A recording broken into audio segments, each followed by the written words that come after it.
এখন একটা হাদিস বলবো, কেউ হাসবেন না, শ্রদ্ধার সাথে হাদিসটা শুনবেন। তো রাতে আপনি ঘুমাইতে গেলেন, ঘুমাইতে যাওয়ার পর হতে পারে আপনারা স্বামী স্ত্রী, অনেকে স্বামী স্ত্রী আছে, আবার অনেকে বিয়ে করেন নাই। তো এখন স্বামী এবং স্ত্রী তারা দুজন নিয়ত করেছে যে আজকে আমরা আল্লাহ প্রদত্ত সম্পর্ক স্থাপন করব। এখন কি করবে? তখন রাসূল সাল্লাল্লাহু আলাইহি সাল্লাম দোয়া শিখাইয়া দিয়েছেন।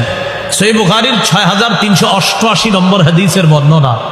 ক্বালা রাসূলুল্লাহ সাল্লাল্লাহু আলাইহি ওয়াসাল্লাম, আল্লাহ নবী বলেন, লাউ আন্না আহাদাকুম ইযা আরাদা আইয়াতিয়া আহলা, তোমাদের কেউ যখন তার স্ত্রীর কাছে গমন করার ইচ্ছা করে, ফাকালা বিসমিল্লাহ আল্লাহুম্মা জান্নিবনাশ শাইতান,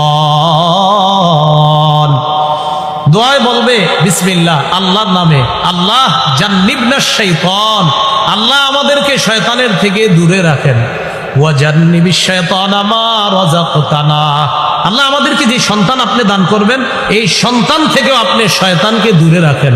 নবীজি বলেন, তাদের এই সম্পর্কের ফলে যদি আল্লাহ কোনো সন্তান দেন, মনে করেন ওই সম্পর্কটা হয়েছে, আল্লাহ যদি তাদেরকে কোনো সন্তান দান করেন, ইন্নাহু ইয়ুকদ্দার বাইনাহুমা ওয়ালাদ লাম ইয়াদুররুহু শাইতানুন আবাদা, তাদের এই সম্পর্কের ফলে যদি কোনো সন্তান হয়, শয়তান এই সন্তানের কখনো কোনো ক্ষতি করতে পারবে না।